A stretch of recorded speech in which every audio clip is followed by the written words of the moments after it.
Donc premièrement, nous allons vous présenter le coude, donc en flexion et en extension.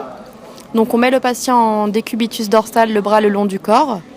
On place le centre articulaire sur l'épicondyle latéral de l'humérus, la branche fixe le long de l'humérus en direction de l'acromion et la branche mobile sur le radius en direction du styloïde radial. Donc là, on travaille en passif. On peut voir que la flexion ici est de 150 degrés, alors que normalement en passif, la valeur normale est de 160 degrés. Et en extension, on peut voir ici une légère extension de 5 degrés, alors que normalement, la valeur normale est de 0 degrés. Ensuite, nous allons voir la supination et la pronation.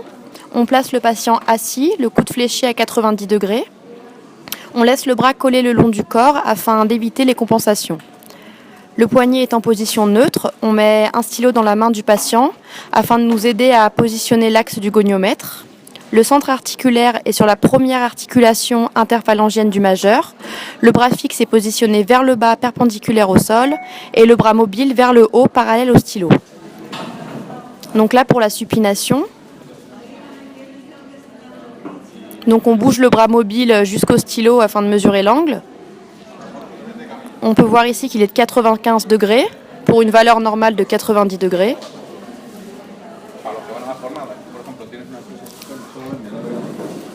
Et pour la pronation,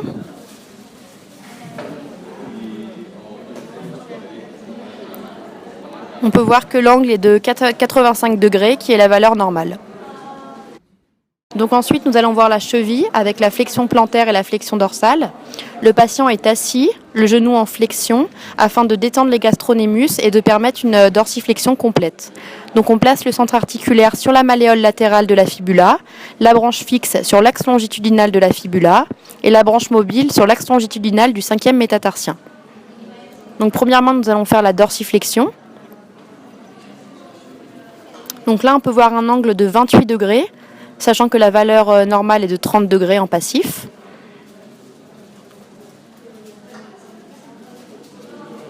Et ensuite, en flexion plantaire, on peut voir un angle de 52 degrés, alors que la valeur normale en passif est de 50 degrés.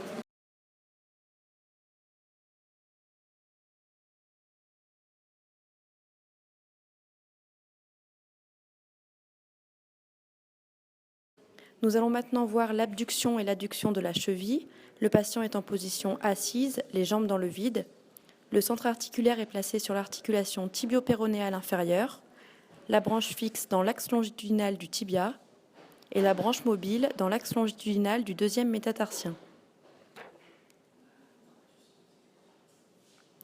Pour l'abduction, nous pouvons mesurer une valeur de 45 degrés pour une valeur normale de 45 degrés.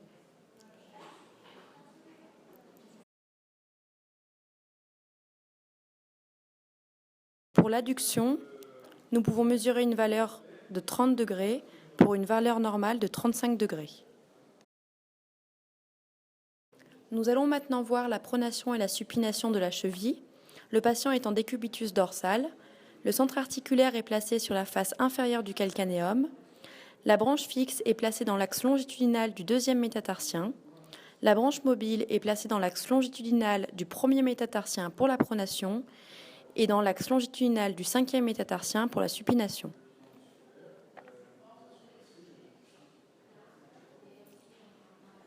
Donc pour la pronation, nous avons trouvé une valeur de 25 degrés pour une valeur normale de 25 à 30 degrés.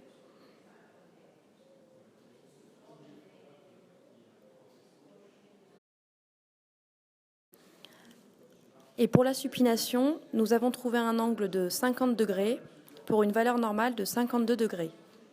Cependant, la pronation et la supination se faisant sur un axe oblique, la goniométrie n'est pas la manière adéquate pour mesurer cette amplitude. Nous allons maintenant voir la flexion des orteils et plus précisément du pouce. Le patient est assis, les jambes dans le vide. Premièrement, nous allons voir la flexion dans l'articulation métatarsophalangienne. Le centre articulaire est placé sur l'articulation métatarsophalangienne, la branche fixe parallèle à l'axe longitudinal du 1er métatarsien et la branche mobile parallèle à l'axe de la première phalange.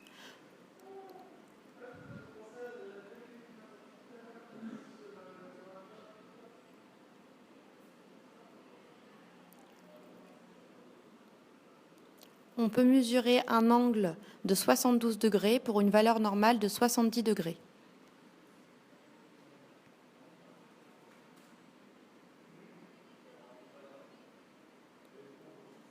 Deuxièmement, nous allons voir la flexion dans l'articulation interphalangienne.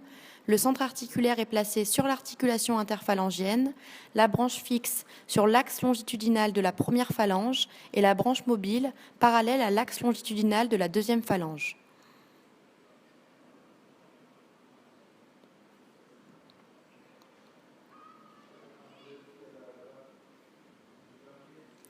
On peut mesurer une flexion de 80 degrés pour une valeur normale de 80 degrés. Nous allons maintenant voir l'extension des orteils et plus précisément du pouce. Le patient est assis, les jambes dans le vide. Premièrement, nous allons voir l'extension dans l'articulation métatarso-phalangienne. Le goniomètre est placé sur la face plantaire du pied, le centre articulaire au niveau de l'articulation métatarso-phalangienne.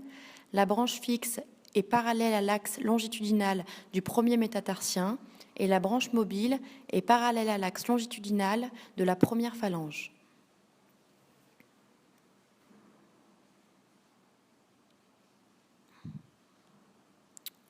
On peut mesurer un angle de 52 degrés pour une valeur normale de 45 degrés.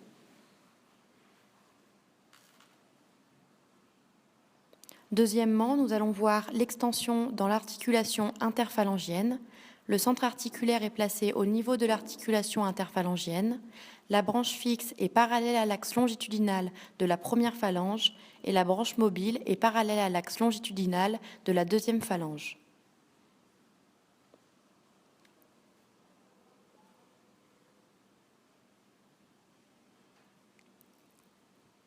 Nous pouvons mesurer un angle de 3 degrés pour une valeur normale de 0 degré.